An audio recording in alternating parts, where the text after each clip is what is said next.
আজকে আমি বানাবো প্যাকেটের গোলাপ জামুন। প্যাকেটের গোলাপ জামুন বানানোর জন্য প্রথমেই আমি জল গরম করে 1 কাপ পরিমাণ মতো চিনি দিয়েছি আর 2 কাপ মতো জল দিয়েছি।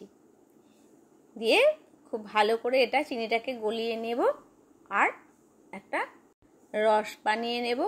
সেই জন্য চিনিটাকে ভালো করে জলের সাথে মিশিয়ে দেব। তারপরে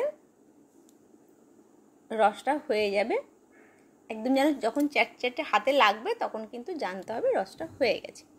এবার আমি ওতে এলাচ দিচ্ছি। এলাচ দিলে গন্ধটা খুব সুন্দর হবে।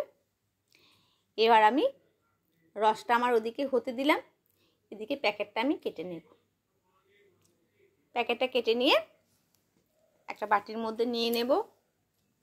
দিয়ে খুব ভালো করে হাতে করে না, যদি কোনো ডালা মতো হয়ে থাকে এগুলোকে আমি সুন্দর করে হাতে করে ভেঙে নেব। তো কিচ্ছু নেই, দেখলাম খুব সুন্দর একদম এটা পাউডারটা হয়ে আছে।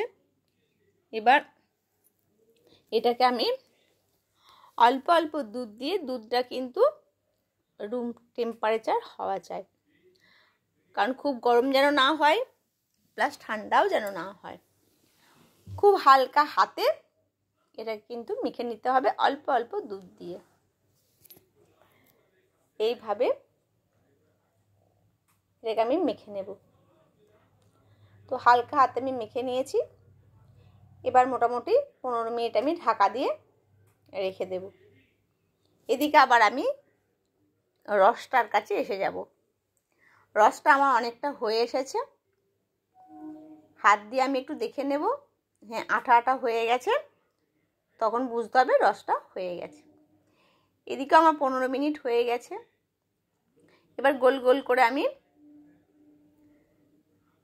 ছোট্ট ছোট্ট করে সমান করে আমি, যেমন আমরা আটা ময়দা বা রুটি বানানোর যে নিশিগুলো করি ওই রকম করে আগে আমি কেটে নেব। সমান হয়ে যাবে, তাহলে সবটাই আমি নিয়ে নেব। নিয়ে এবার একে একে এবার গোল গোল করে আমি পাকাবো। তো অনেকটাই হয়, আপনারা একদিনেও করে ফেলতে পারেন বা 2 দিনেও করতে পারেন, অনেকগুলি কিন্তু হয়। আর এর টেস্টটা খুবই ভালো লাগে খেতে। এবার কড়াইয়ের মধ্যে আমি তেল দিয়ে দিলাম।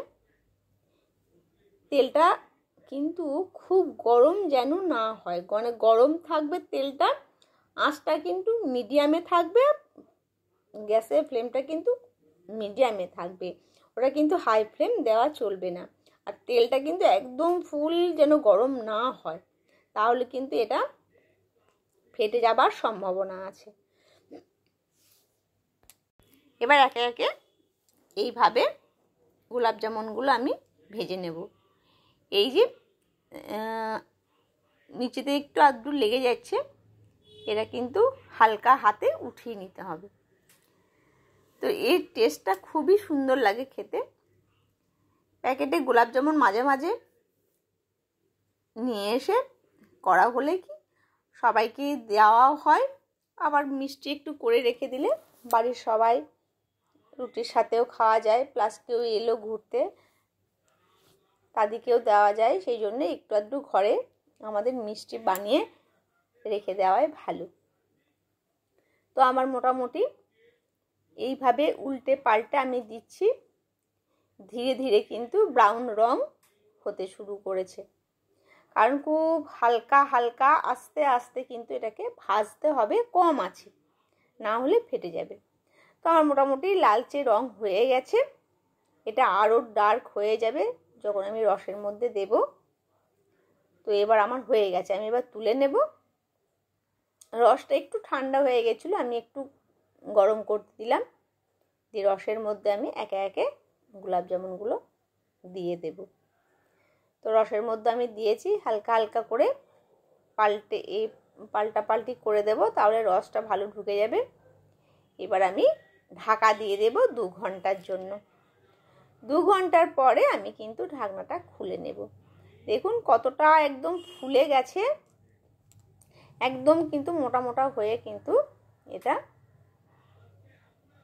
ফুলে গেছে, কারণ ভেতরে এর কিন্তু রস ঢুকেছে, খুব ভালো। আমার গোলাপ জামুন রেডি। এবার আমি সবাইকে দিয়ে দেবো খেতে। আমি তুলে নিয়েছি বাটিতে। ব্যাস সবাইকে পরিবেশন করে দিন। আমি একটা কেটে আপনাদেরকে দেখাচ্ছি আমার কত সুন্দর হয়েছে। এইভাবে রসে ভিজিয়ে রেখে দিলে আরও কিন্তু ফুলে যাবে। তো ওপর দিয়ে আমি আর একটুখানি রস দিয়ে দিচ্ছি। আর দেখুন কি সুন্দর আমার ভেতরটাও অনেকটা ভিজে গেছে। এইভাবে গোলাপ জামুন বানালে খুবই ভালো লাগে খেতে।